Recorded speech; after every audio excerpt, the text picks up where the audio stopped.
The hem of the dress caught on a splintered hanger, yanking Maria back into the thrift store's musty embrace just as she turned to leave.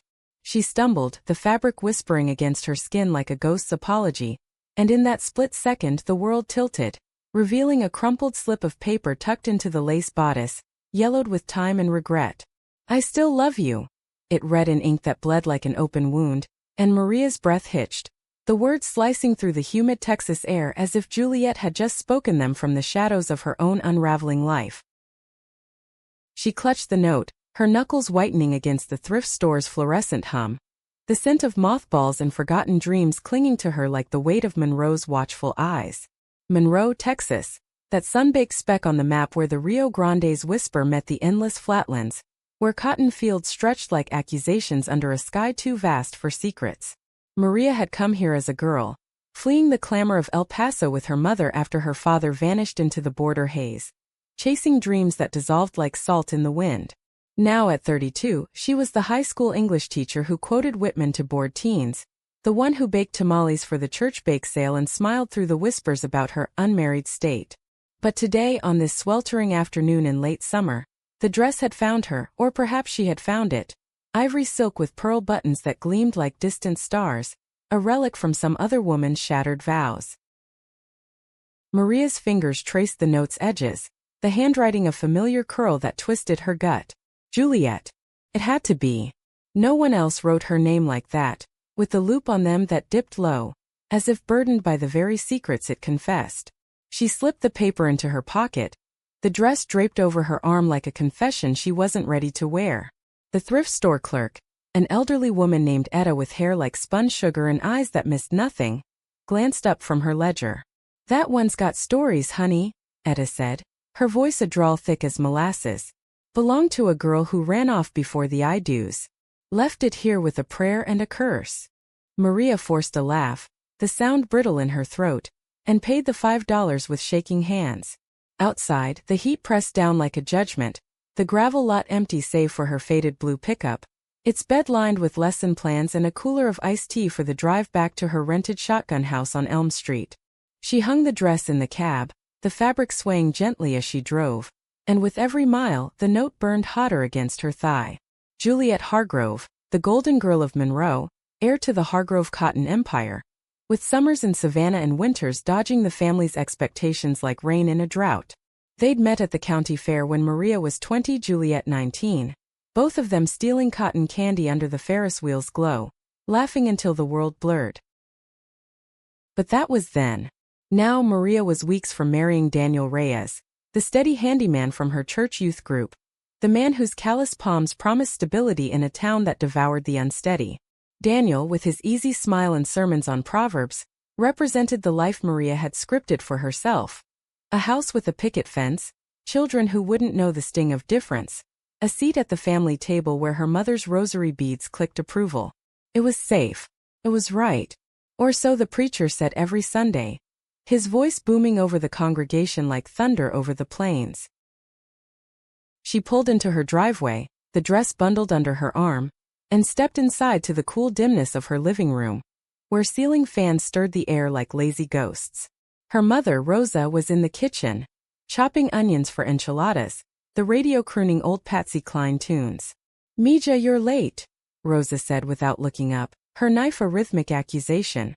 "Daniel called. Said he'd fix the porch light tomorrow. Good man, that one." Maria nodded, draping the dress over the couch, the note still hidden. "Found this today," she murmured, her voice threading through the sizzle of oil in the pan. Rosa wiped her hands on her apron, eyes narrowing at the ivory folds. "A wedding dress? From where?" "Thrift store." Maria's words hung there, simple as dust motes, but Rosa's face tightened, the lines around her mouth deepening like cracks in parched earth. In Monroe, thrift was survival for folks like them. Mexican-American families scraping by on service jobs while the Hargroves owned the horizon. But a wedding dress? That was tempting fate, borrowing joy from someone else's ruin. "You shouldn't," Rosa said finally, turning back to the stove. "Brings bad luck. Wear something new, something blessed." Her voice carried the weight of old-world fears, the ones that crossed borders with her. The evil eye, the whispers of brujas, the unyielding grip of La Familia. Maria wanted to argue, to spill the note's secret like spilled salt, but instead she carried the dress to her bedroom, laying it across the quilt her abuela had stitched from flour sacks. Alone, she unfolded the paper again, the words blurring through unshed tears. I still love you, Maria. Forgive me. G. Forgive her for what? For the summer nights tangled in Juliet's attic, the air thick with magnolia and whispered promises? For the way Juliet's laughter had chased away the loneliness that clung to Maria like river mud? Or for the autumn when Juliet's father found the letters, tucked in a Bible of all places, and the world came crashing down? Maria sank onto the bed, the mattress creaking under her, and let the memories flood in unbidden as monsoon rain. It started innocently enough, that fairground spark. Juliet, with her sun-streaked hair and dresses that fluttered like flags of rebellion, had bumped into Maria at the ring toss booth, spilling a fistful of tickets into the dirt. Oh shoot, she drawled, that southern lilt wrapping around Maria like kudzu. Guess you'll have to help me win him back. They'd spent the night trading stories under the Midway lights, Juliet confessing her dread of debutante balls and Daddy's plans for Vanderbilt, Maria sharing tales of her mother's border-crossing grit, and the poetry she scribbled in stolen notebooks. By dawn, as the rides dismantled in the gray light, Juliet had pressed a wildflower into Maria's palm. Don't let this town bury you, she'd said, her fingers lingering. What followed was a season of stolen hours, drives in Juliet's convertible along the backroads to the old pecan orchards, where the leaves rustled secrets and the radio played Joan Baez's ballads that made Maria's heart ache with possibility. They'd park under the stars, Juliet's head on Maria's shoulder, talking of escaping to Oregon, where the rains washed away judgments and the forests hid lovers like them. We could have a life, Juliet would murmur, her breath warm against Maria's neck. Books and coffee shops, no one knowing our names. But Monroe knew. It always did. The town was a web of porches and prayer circles, where gossip traveled faster than floodwaters. Whispers started when Juliet skipped the cotillion mixer to study, when Maria's truck was spotted too often near the Hargrove estate. And then came the letters, dozens, hidden in hollowed-out hymnals and glove compartments, words that burned brighter than any sermon. One night, in the attic of Juliet's family home, a sprawling Victorian on the edge of town, with gables like watchful eyes, they'd crossed the line from words to touch. The air was heavy with attic dust, and the scent of Juliet's lavender soap, the floorboards groaning under their weight as they explored each other with the tentative hunger of the forbidden. Maria remembered the silk of Juliet's skin, the way her size mapped constellations on the rafters, the world narrowing to the space between their breaths. This is us, Juliet had whispered afterward, tracing Maria's collarbone. No one else. Yet someone else always intruded.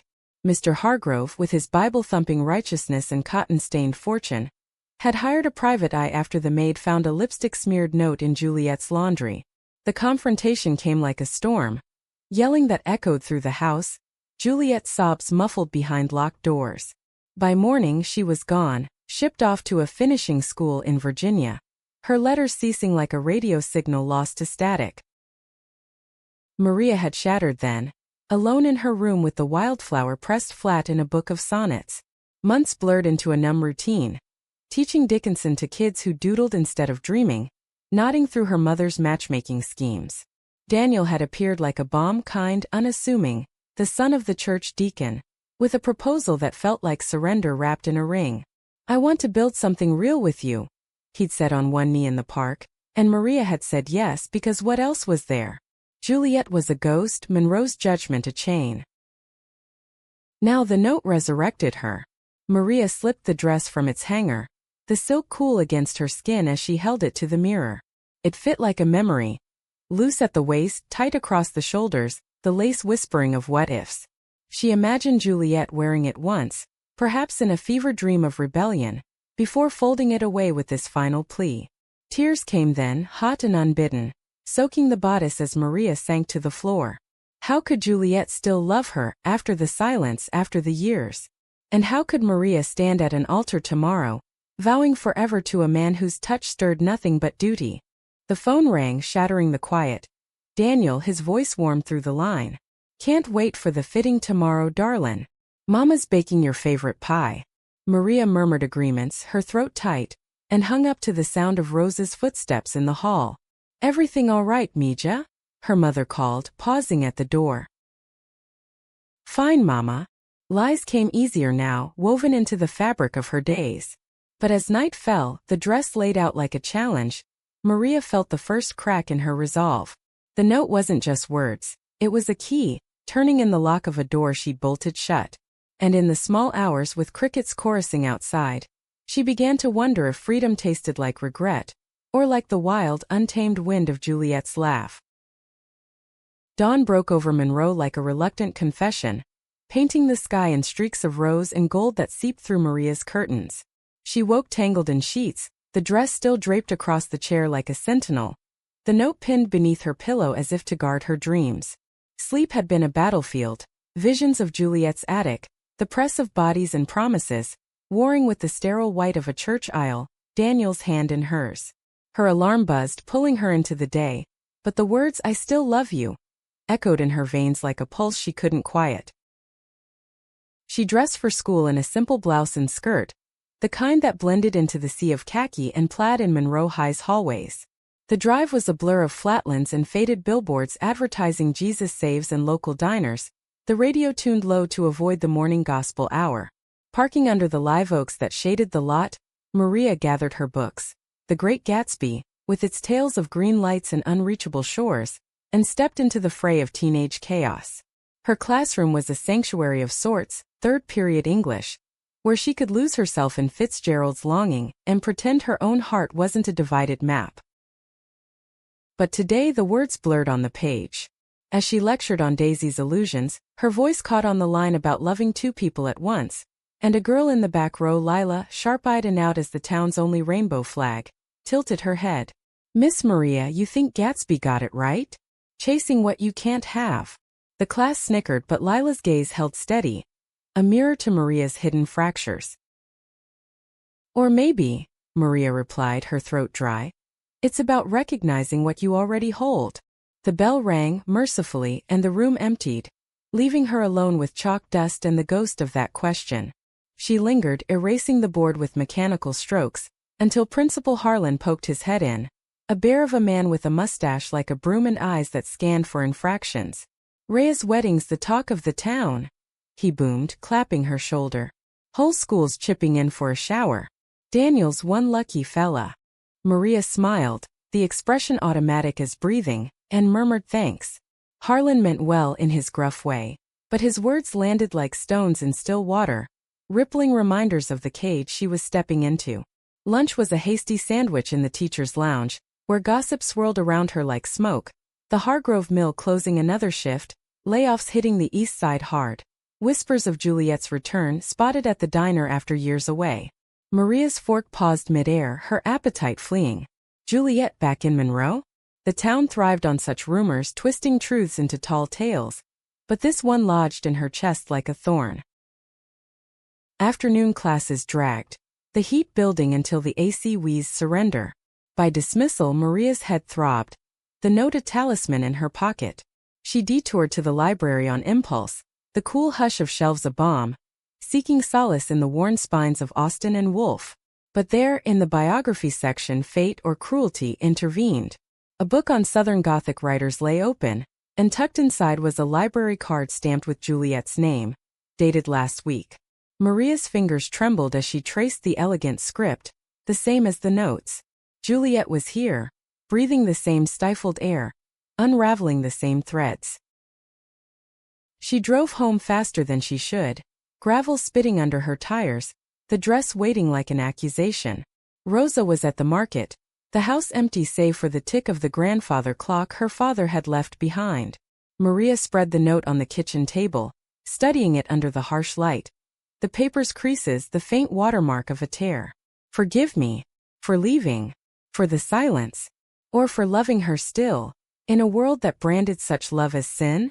The front door creaked open hours later, Daniel's voice calling her name. He stepped in with a toolbox and a grin, sweat beading on his brow from the porch repair.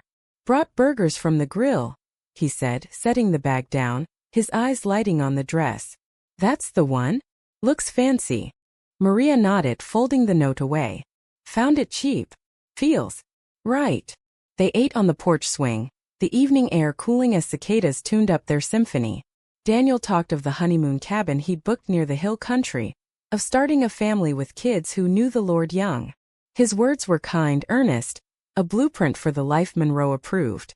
But as he leaned in for a kiss, chaste and obligatory, Maria's mind wandered to Juliet's attic, the fire that had scorched her soul. That night, sleep evaded her again. She rose at midnight, slipping into the backyard where the mesquite trees whispered in the breeze. The stars wheeled overhead, indifferent witnesses, and Maria clutched the note, whispering back to the dark. What do you want from me now? No answer came, only the distant howl of a coyote, echoing her isolation. The next morning brought the bridal shower, a cluster of women in the church basement. Rosa beaming, aunts clucking over lace doilies, Lila's mother pressing a quilt into her hands. Gifts piled high. Toasters, linens, a Bible with their names embroidered in gold. Maria played the part, laughing at the right moments, but her eyes strayed to the window, scanning the street for a flash of sun-streaked hair. Juliet. The rumor gnawed at her, a promise or a peril. By afternoon, the heat peaked and Maria escaped to the riverbank, the one spot where the Brazos curved lazy and forgiving. She spread the dress on the grass, lying beside it, the fabric a proxy for the body she craved. Memories resurfaced unbidden. Juliet teaching her to drive stick in the pecan grove, gears grinding like their laughter, stolen dances in abandoned barns, hips swaying to phantom fiddles, the first kiss under a harvest moon, tasting of cider and courage. But woven through the joy were the shadows, the furtive glances at gas stations, the coded texts that could unravel everything. Juliet's family, old money laced with old hatreds, had made it clear. Deviation from the script meant disinheritance, exile. You're my everything, Juliet had sobbed that last night, before the car pulled away. But they own me. Maria sat up, the dress pooling in her lap, and felt the anger rise. Not at Juliet, but at the town, the traditions that choked like vines. Monroe wasn't just land. It was a covenant binding daughters to duty, silencing desires that didn't fit the frame.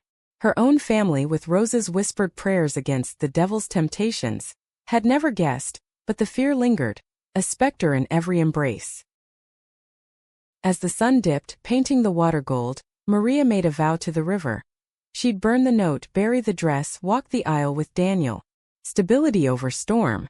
But deep down in the marrow of her bones, she knew the lie was cracking and Juliet's return, if true, would shatter it wide. Word of Juliet's homecoming spread like wildfire through Monroe's veins, igniting conversations in diners and pews alike. By week's end it was fact. She'd come back from Atlanta where she'd tried her hand at design, to nurse her ailing mother through chemo. The Hargrove matriarch, once the queen of garden clubs, now frail in hospice care, had summoned her only daughter home. Whispers painted Juliet as reformed, engaged to a banker from Dallas, ready to settle into the family fold. Maria heard it all in fragments, from Harlan at school, from Rosa over coffee, from the cashier at the Piggly Wiggly who bagged her milk with a knowing nod. Each rumor was a needle, pricking the fragile skin of Maria's resolve. She avoided the Hargrove estate, that white-columned sentinel on the hill, but her route to school skirted its gates, and once, twice, she slowed, glimpsing figures on the veranda. Not Juliet, just shadows, but enough to stir the pot of her unrest. Daniel noticed her distraction, chalking it to bridal nerves. "You're glowing though," he said one evening, twirling her in the kitchen to an imaginary waltz. "Like you were made for this." Made for this. The words echoed as Maria lay awake, the dress hidden in her closet now, the note folded into her journal amid scribbled poems of fractured light. She wrote by flashlight some nights, verses that bled of locks and liberations, words she'd never share. Teaching became her anchor, dissecting their eyes were watching God with her seniors, Janie's rebellion a vicarious thrill.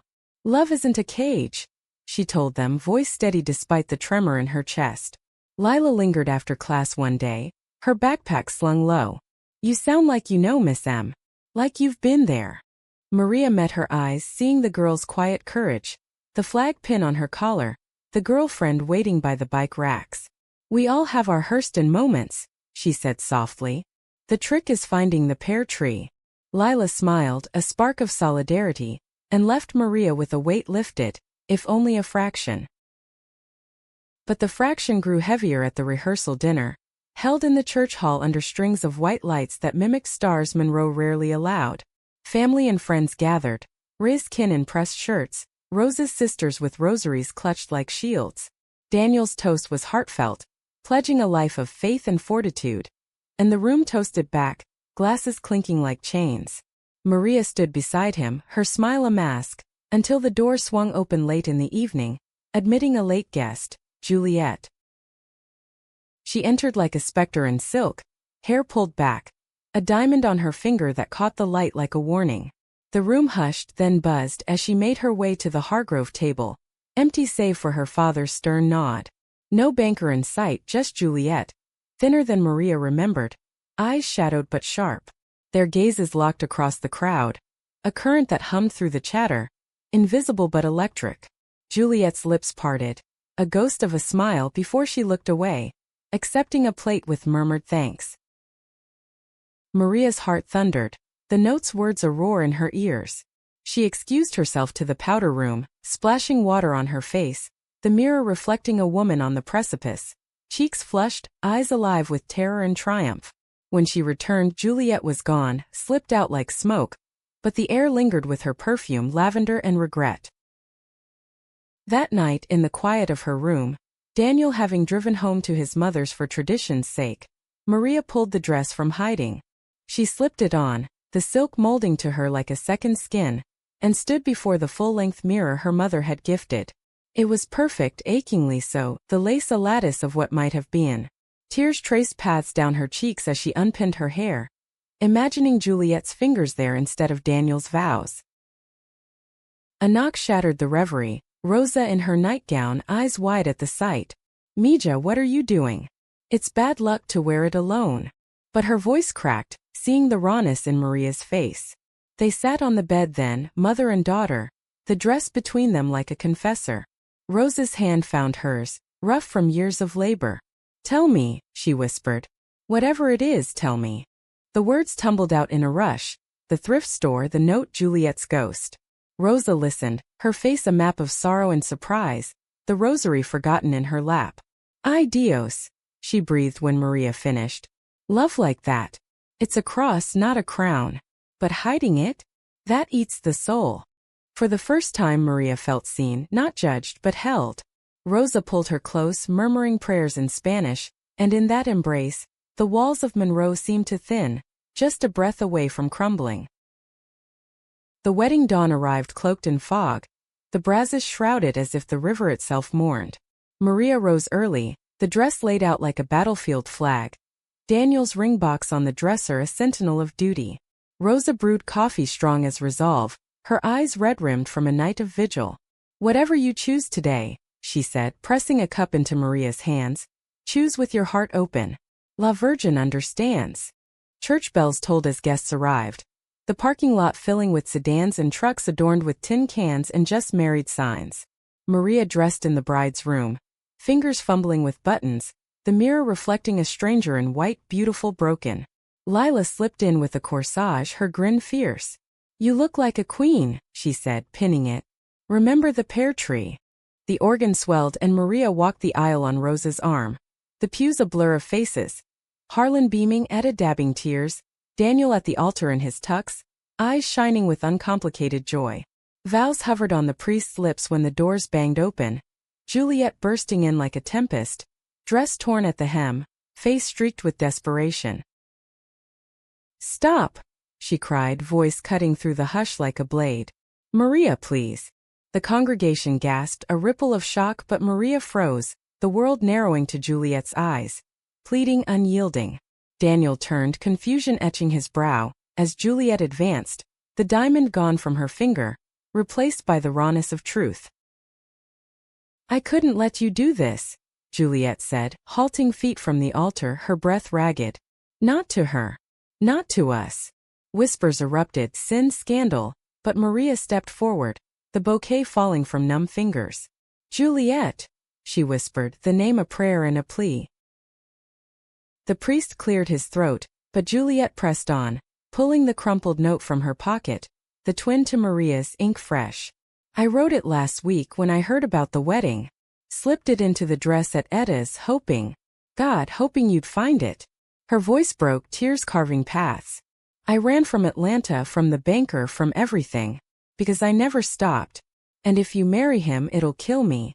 But it'll kill you more. Daniel's face paled, the pieces falling into place. Maria, he said, voice small. The room held its breath, Monroe's judgment a palpable weight, but in that moment Maria saw it all. The cage of expectations, the chains of class and creed, the love that had survived in silence. She turned to Daniel, hand extended, the ring a cold circle. I'm sorry, she said, voice steady for the first time in years. You're good, Daniel. But this isn't me. He nodded, slow, pain flickering before resolve settled. Go find your truth, he murmured, slipping the ring free. Chaos followed. Guests murmuring, Rosa rising with quiet dignity, Lila whooping from the back. But Maria took Juliet's hand, the silk of the dress brushing against denim, and they walked out into the fog, bells tolling not for union but release. The town would talk for years, branding them outcasts, but as the river mist cleared to reveal the sun, Maria felt the first breath of freedom, sharp and sweet. In the aftermath, Monroe didn't shatter. It calcified, opinions hardening like clay in the kiln of Sunday sermons. The wedding that wasn't became legend, whispered in beauty parlors and barbershops, a cautionary tale of temptation and folly. Maria and Juliet fled to the river house Juliet's mother had willed her, a sagging cottage on the Brazos Bend, far enough from prying eyes but tethered by memory. There, amid peeling wallpaper and the river's ceaseless murmur, they unpacked not just boxes but burdens. The dress hung in the bedroom like a talisman of turning. The first days were a fragile truce with the world. Rosa visited with tamales and tentative forgiveness, her embrace for Juliet polite but warming, like coffee left too long on the stove. Love is love, she said one evening, watching them sway on the porch to a scratchy record of Billie Holiday. But the town, they'll test you. Daniel sent a note through Rosa, simple, gracious. Wishing you both the green light. It arrived with wildflowers, a nod to Gatsby, and Maria wept for the man she'd nearly chained herself to, grateful for his grace in her graceless flight. Juliet's revelations came in layers, peeled back over lazy mornings with chicory coffee and afternoons mending the cottage's screens. Atlanta had been exile disguised as opportunity. A design firm where she'd sketched bridal gowns laced with rebellion, hidden messages in hems for women like them. The banker was a prop, a shield against her father's ultimatums, but seeing Maria's engagement photo in the Monroe Gazette had cracked the facade. I drove all night, Juliet confessed one dusk, her head on Maria's lap as fireflies danced. The note was my Hail Mary. Maria traced the scar on Juliet's palm, from a childhood fall in the cotton fields, and shared her own silences, the poems she'd burned, the nights she'd prayed to saints who never answered. Their reconnection was tentative at first, touches lingering like questions, but soon the attic memories reignited, bodies remembering what words couldn't capture. In the cottage's feather bed, with the river lapping lullabies, they wove new promises, not vows before witnesses, but oaths in the dark, fierce and freeing. Yet freedom had teeth. The Hargrove machine ground on. Mr. Hargrove cut Juliet off, the estate's lights dimming as if in mourning, his lawyers circling with threats of contests over the river house. Whispers reached them via Lila, now a fierce ally, texting from school. Your ex-boss asked about you. Said you're unfit now. Harlan had called Maria, voice gruff with regret, offering unpaid leave to sort your situation. She resigned instead, the letter typed on yellowed paper, citing a need for new horizons. Work became reinvention. Juliet's sketches turned to custom pieces. Dresses for dreamers, sold online to women escaping their own Monroes. Maria started a writing circle at the community center, a ragtag group of locals. Lila and her girlfriend, a queer teen from the res, even Etta with her thrift store tales. They met under the oaks, sharing stories that defied the town's script, voices rising like smoke signals. But betrayal lurked in the shadows. It came via a letter from Juliet's cousin Amelia, once a childhood confidant, now a viper in debutante silk. She'd found old photos, attic snapshots blurred but damning, and sent copies to the Gazette with a note. Expose the sinners, save the family name. The story broke mid-autumn front page. Hargrove heiress's scandalous return. A town's broken heart. Photos splashed across the spread. Maria's face pixelated but recognizable. Headlines dripping venom. The backlash was swift. Rocks through the cottage windows, Bible verses scrawled on the door. Abomination. Rose's phone rang with anonymous calls. Her job at the school cafeteria threatened. Lila's parents pulled her from the writing group, fear outweighing pride. Juliet spiraled, sketches tearing under frantic hands. Her mother's hospice bed a distant anchor pulling her back to duty. Maybe we were wrong, she whispered one night, rain hammering the tin roof. Maybe Monroe wins. Maria held her through the sobs, the betrayal a fresh wound, but anger forged resolve. They want a villain, she said, voice steel. Let them have one. She rallied the circle, now underground, meeting in Lila's garage, and penned a response, not to the paper but to the ether. An op-ed emailed to Austin blogs, raw with their story. We are Monroe's daughters, it began. And our love is no crime. It went viral in queer circuits. Shares rippling from Portland to Provincetown, drawing letters of solidarity that piled like ballast. The high tide of conflict crested at the town hall meeting, called to discuss moral decay, in the wake of the article. Mr. Hargrove presided, his face thunder, railing against deviance eroding our values.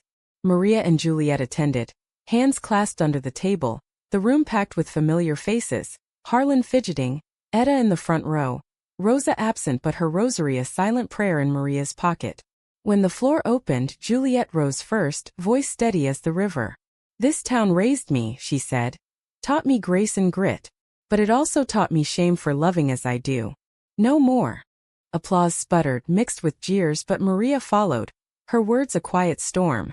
I've taught your children to dream beyond these borders, to question the cages we build. Juliet and I aren't the fracture. We're the light through it. Lila stood then Etta, voices joining in a chorus that drowned the dissent. Hargrove's gavel fell, but the tide had turned, cracks forming in the old guard. In the weeks that followed, small victories bloomed. The Gazette retracted, Amelia shunned by her own, Daniel starting a support group for misfit marriages. Juliet's mother passed peacefully, her last words a benediction. Be free, Nina. The cottage became a haven, walls repainted in bold hues, the dress remade into curtains that billowed like wings. Yet the scars lingered, a map of where they'd bled. Maria woke some nights to Juliet's murmurs, ghosts of doubt, and they'd walk the riverbank, stones skipping into the dark. We survived, Maria would say, and Juliet would smile, the old fire kindling. We're thriving. Winter settled on Monroe like a heavy quilt, frosting the cotton fields in silver and muting the town's clamor to a hush. The cottage by the Brazos became an island in the frost, its chimney puffing wood smoke signals of endurance.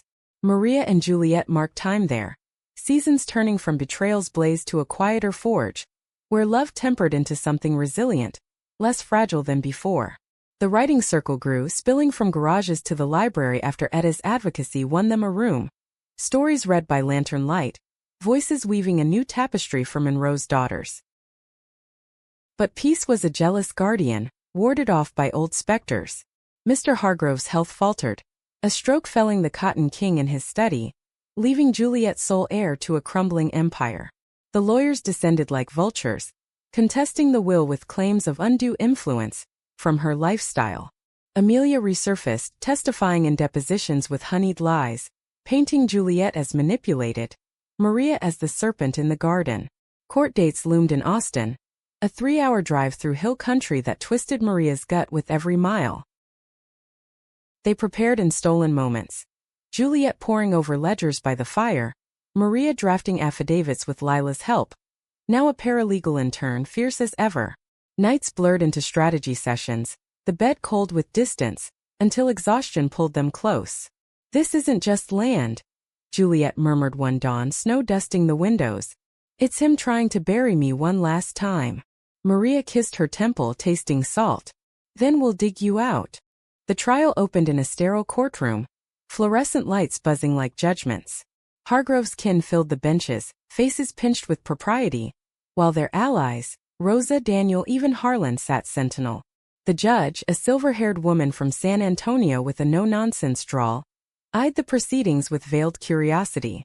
Amelia took the stand first, her testimony a venomous weave, Juliet's wild phase, the attic indiscretions, Maria as outsider corrupting the bloodline. Family honor demands restitution, she concluded, eyes gleaming. Juliet's turn came midweek, her voice a river steady carving truth from stone. She spoke of the estate not as fortune but as chains, of her father's rages masked as righteousness, the way he'd bartered her future for stock shares. He loved me in his way, she said, meeting his empty chair's ghost. But love doesn't own. Maria watched from the gallery, heart swelling with pride and terror, the dress's lace, now a scarf around Juliet's neck, a talisman against the fray. Cross-examinations dragged, lawyers probing wounds, but then came the witnesses. Etta recounting the thrift store donation, the dress left with love's last word. Rosa, her accent thick with emotion, testifying to Juliet's kindness in nursing her mother, a daughter in every way. Daniel's words landed soft but sure. Honor isn't blood or bank, it's choosing right over rote. The jury, a cross-section of Texas, farmers, teachers, a queer mechanic from the suburbs, listened, faces unreadable. Adjournment brought limbo. The drive home silence save for the radio's murmur of civil rights marches in distant cities. They stopped at a roadside diner, neon flickering, open 24. And over greasy eggs Juliet broke.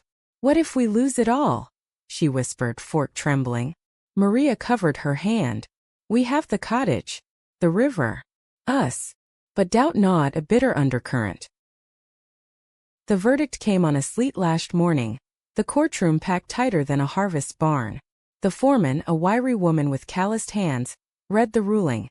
Estate upheld, contests dismissed, with a terse note on irrelevance of personal relations to testamentary intent. Cheers erupted from their side, hugs exchanged amid tears, but victory tasted bittersweet. Amelia stormed out, disgraced, her schemes unraveled like cheap thread. Back in Monroe, the thaw brought green shoots, cotton bolls budding, the writing circle publishing a chapbook of tales, sales funding a scholarship for out kids. Juliet sold parcels of the estate to ethical buyers, preserving wetlands, turning profit to purpose. Maria took a job at the community college, teaching creative writing to adults hungry for voice. Their life wove domestic rhythms. Suppers of gumbo and gorditas, evenings sketching designs or reading aloud from Mrs. Dalloway, bodies entwined in the quiet certainty of chosen home. Yet the human cost lingered.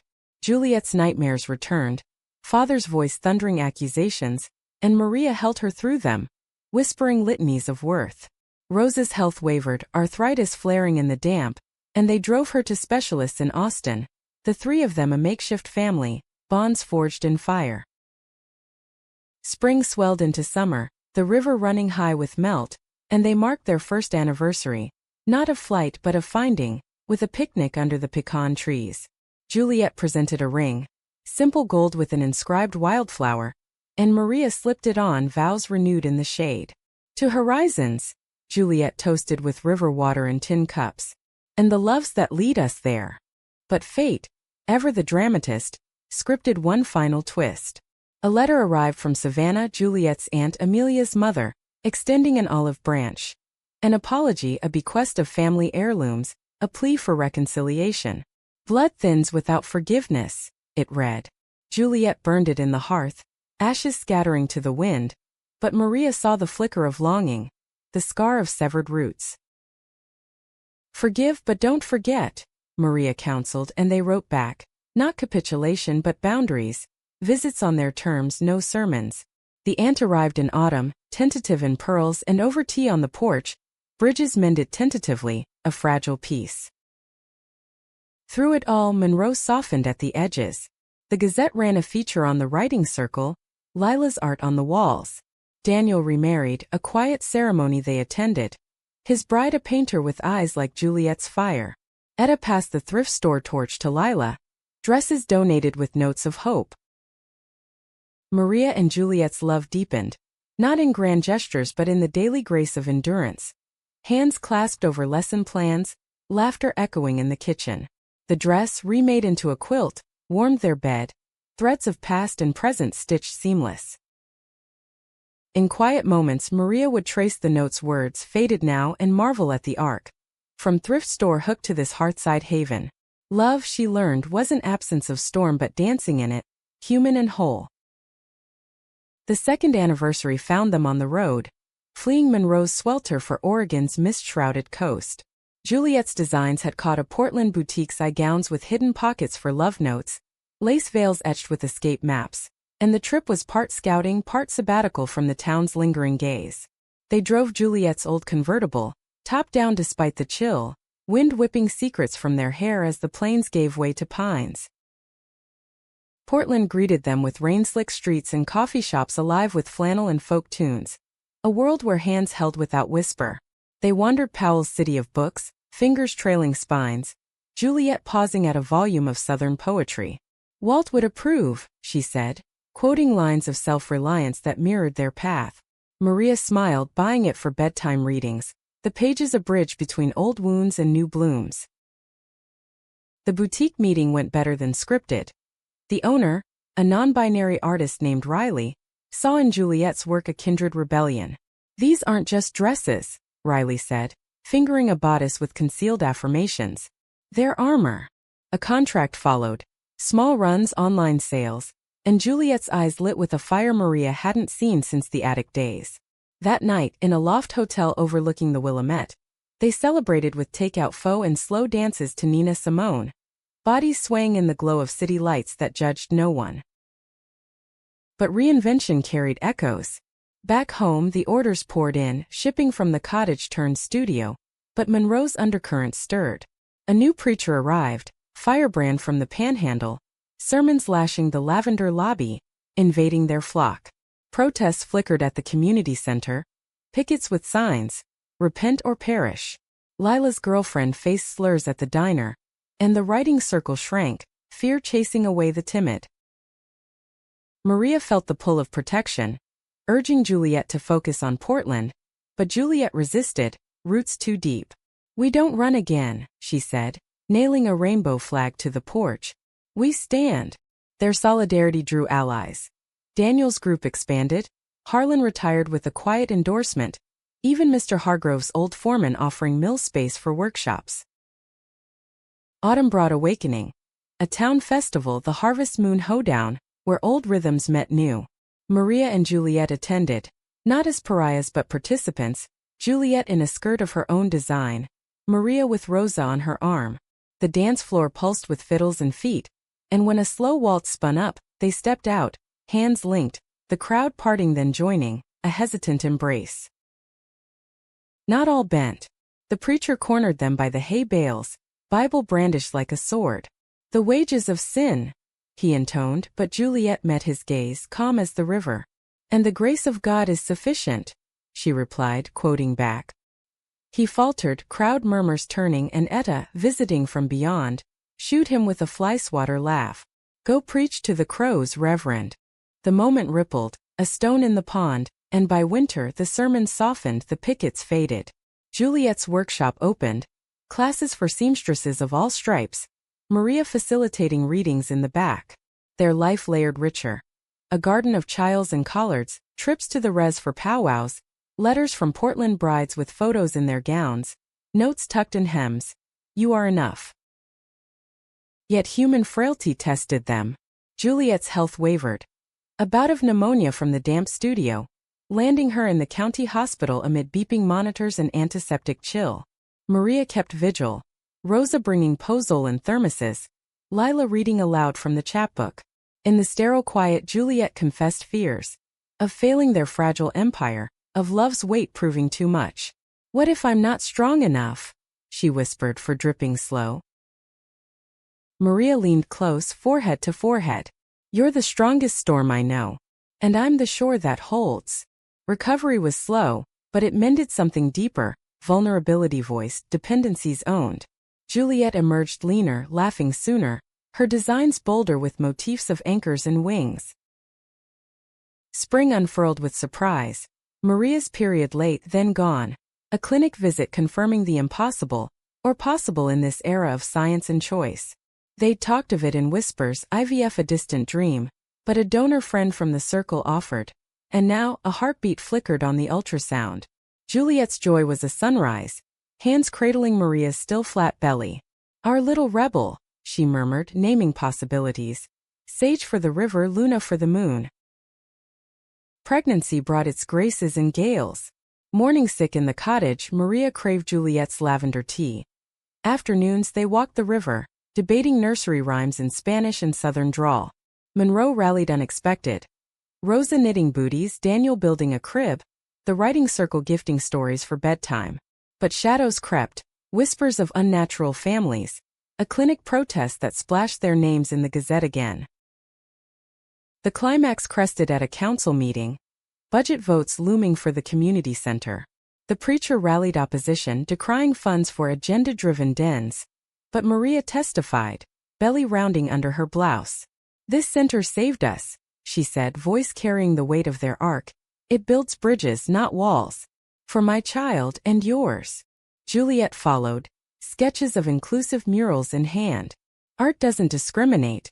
Why should we? The vote passed narrowly, cheers echoing, and in the parking lot the preacher approached, not with fire but fatigue. Maybe God's bigger than my book, he muttered, walking away. It was no conversion but a cracked light seeping through. Summer swelled Maria's form, the baby kicking like Morse code promises. They hosted a blessing, not church but riverside with circle kin and family, words woven from Whitman and La Virgin. As fireflies rose, Juliet knelt ear to belly. Welcome, little one. We've been waiting. In those months Maria traced their journey. From thrift store hooked to this hearth of hope. Betrayal had scarred, conflicts clashed, but each breaking birth becoming human, flawed, free. The note's words endured, not as plea but proof. Love persists, defying the divides we dare to cross. The birth came on a harvest moon, the brasses silvered and full, as if the river itself labored in sympathy. Maria's waters broke at dusk, contractions rolling like thunder, and they raced to the birthing center in Austin, Juliet white-knuckled on the wheel, Rosa chanting Ave Marias from the back. The labor stretched through the night, Maria gripping Juliet's hand, breath sinking in the dim room scented with sage and sweat. You're a warrior, Juliet whispered through each push, her face a mirror of awe and ache. At dawn Sage Elena arrived. 8 pounds of fury and wonder, dark curls matted, eyes like Maria's, cry piercing the quiet. Juliet cut the cord, tears carving paths, and they held her between them, a trinity forged in the flood. Rosa entered first, crossing herself, then cradling her granddaughter with whispers of benedictions.